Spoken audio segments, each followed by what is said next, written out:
The Vietnam War remains one of the most divisive chapters in American history, a conflict defined not just by combat, but by a long chain of decisions and events that spiraled into disaster. There were so many moments marked by controversy, brutality, and political failure that the war often feels like a timeline of tragedies stacked one after another. And while countless incidents unfolded far from the battlefield, from protests at home to political scandals in Washington, the war itself produced more than enough infamy on its own. The deeper the US became entangled in Southeast Asia, the more the situation unraveled, leaving behind scenes that shocked the world and reshaped public opinion. Stretching across more than a decade and costing millions of lives, these are some of the defining moments that turned the Vietnam War into one of the most infamous conflicts of the modern era.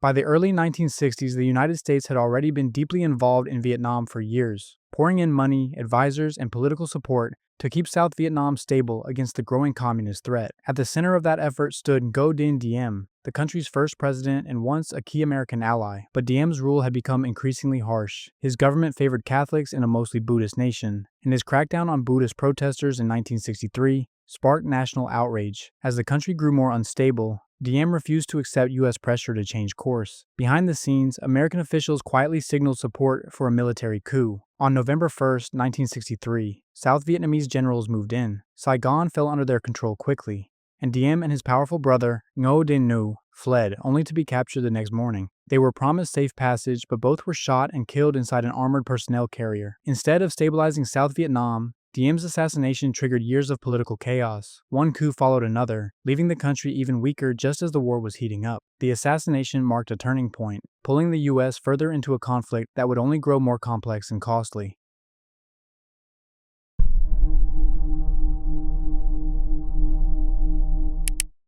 Tensions between North Vietnam and the United States were reaching a boiling point in the summer of 1964. North Vietnam had been supporting the Viet Cong insurgency in the south, and in response, the U.S. had quietly begun covert operations, known as Plan 34A, where South Vietnamese commandos carried out raids along the North Vietnamese coast. At the same time, U.S. Navy ships like the USS Maddox were conducting electronic surveillance nearby, tracking North Vietnamese activity. That overlap created a dangerous mix. North Vietnamese felt provoked by the coastal raids, and American ships were now operating close enough to be seen as part of the same effort. On August 2, 1964, the Maddox reported that it came under attack from North Vietnamese patrol boats while on one of these surveillance missions. The ship exchanged fire but escaped with minimal damage. 2 nights later, in rough weather and low visibility, the Maddox and another destroyer believed they were being attacked again, though the evidence was unclear, and many on board questioned whether anything had actually happened. Despite the uncertainty, President Lyndon Johnson presented both incidents as deliberate aggression. Congress responded with the Gulf of Tonkin Resolution, giving Johnson sweeping authority to wage war in Vietnam without a formal declaration. What began as a tense naval encounter quickly became the spark that escalated America from a supporting role into full-scale war.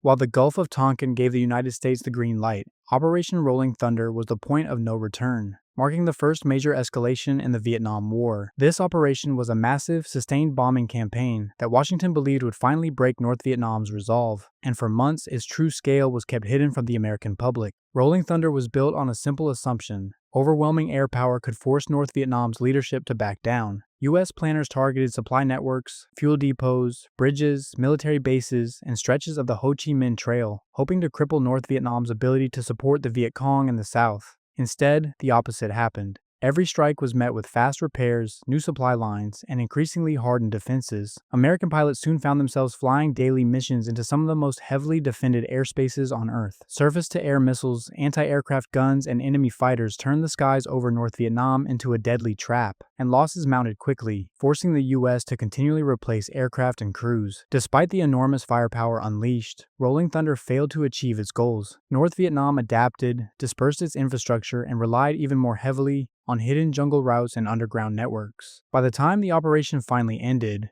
it was clear that the bombing campaign had not broken the will of North Vietnam's government. It had only strengthened America's involvement and became the decision that pushed the U.S. into a full-scale war.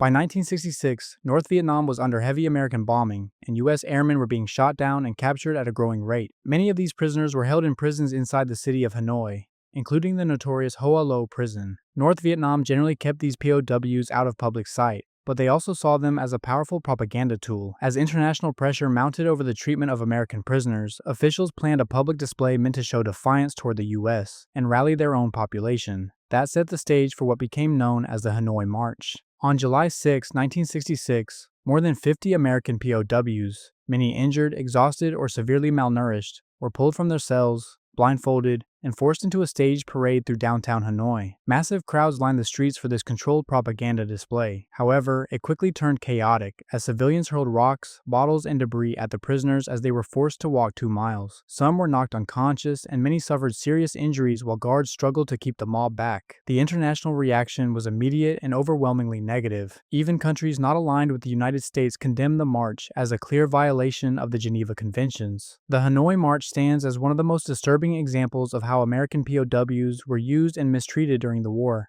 a moment that shaped worldwide perception of North Vietnam's handling of captured airmen.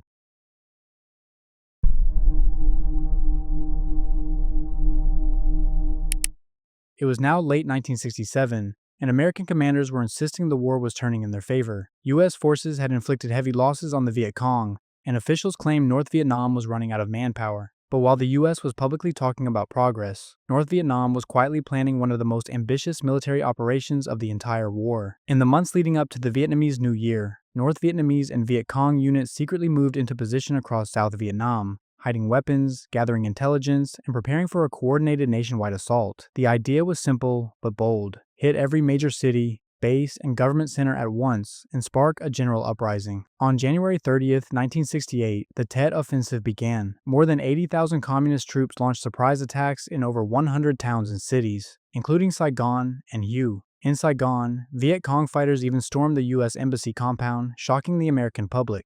Militarily, the offensive was a disaster for North Vietnam and the Viet Cong. They suffered between 30,000 and 50,000 casualties, were pushed out of every location they targeted, and failed to trigger the uprising they expected. But politically, it was a turning point. The scale and intensity of the attacks shattered public confidence in the U.S. government's portrayal of progress and sparked widespread questioning of America's strategy, marking the beginning of a shift in how the war was perceived both at home and abroad.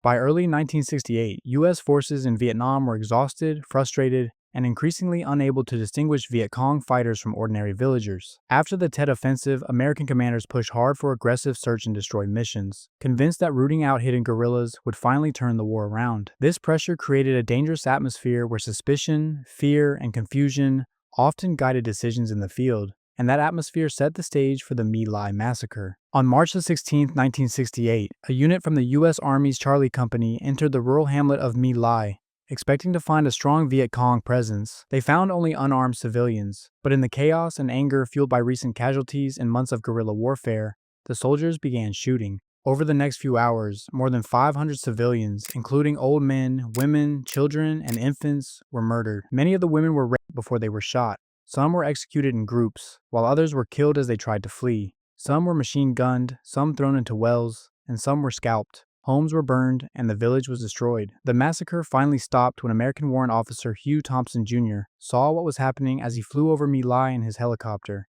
He instructed some of his men to protect a group of Vietnamese civilians, even if it meant shooting U.S. soldiers. Despite the murder of hundreds of civilians, the massacre might have been buried entirely if not for the persistence of whistleblowers and investigative reporters. When the story broke in late 1969, 18 months later, it shocked the American public and the world. 25 officers and enlisted men were indicted, but Lieutenant William Calley became the only soldier convicted, serving only a brief sentence under house arrest.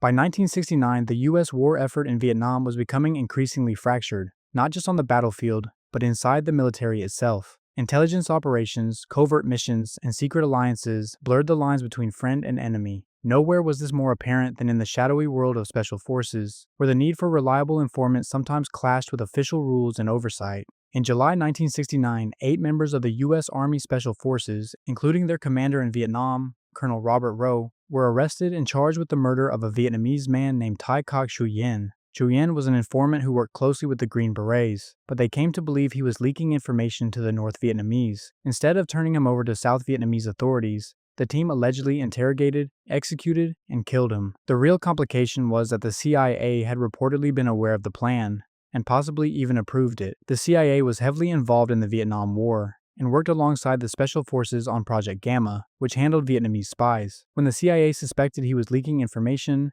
they allegedly encouraged the Special Forces unit to take care of the problem. On June 20th, 1969, Nguyen was taken on a boat into the South China Sea, where he was chained, shot, and thrown overboard. Although the soldiers involved were charged, the trial collapsed when the CIA refused to let any of their employees testify. By September, the Pentagon dropped all charges, citing national security issues.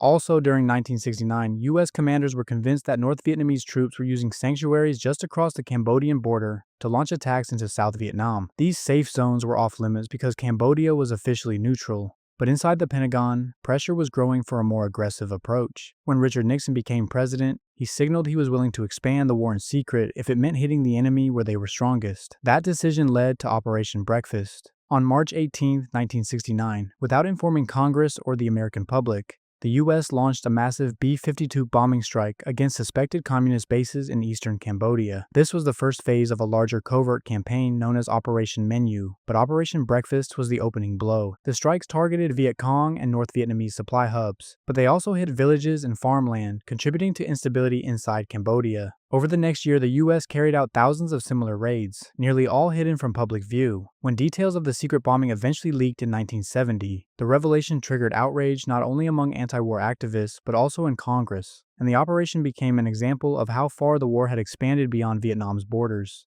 and how much was being done without public knowledge.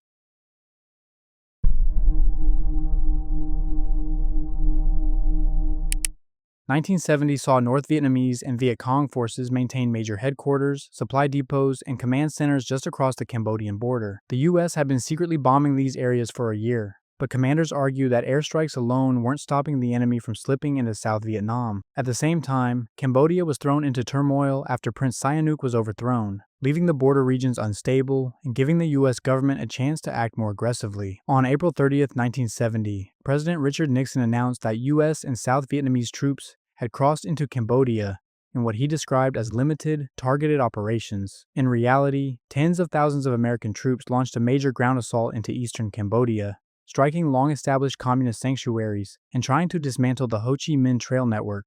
The invasion captured huge amounts of enemy supplies and temporarily disrupted North Vietnamese activity, but politically, it caused an explosion back home. Many Americans believed the war was supposed to be winding down, not expanding into another country. The revelation that the operation had been planned in secret fueled nationwide protests and intensified anti-war sentiment, making the Cambodian incursion one of the most controversial episodes of the Vietnam War.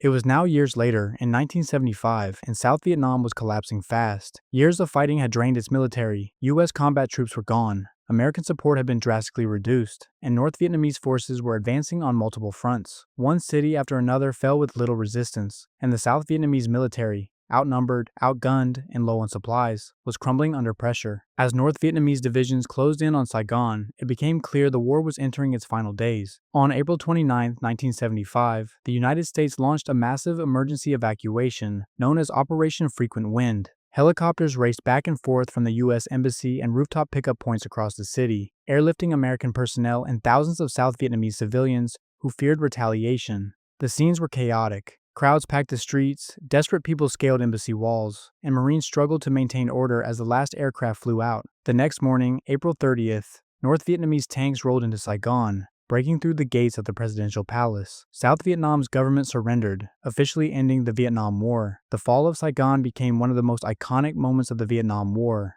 Not just the end of a conflict, but a superpower's dramatic exit. The photograph of helicopters lifting off as North Vietnamese troops entered the city symbolized the final collapse of South Vietnam and the end of a war that had defined a generation.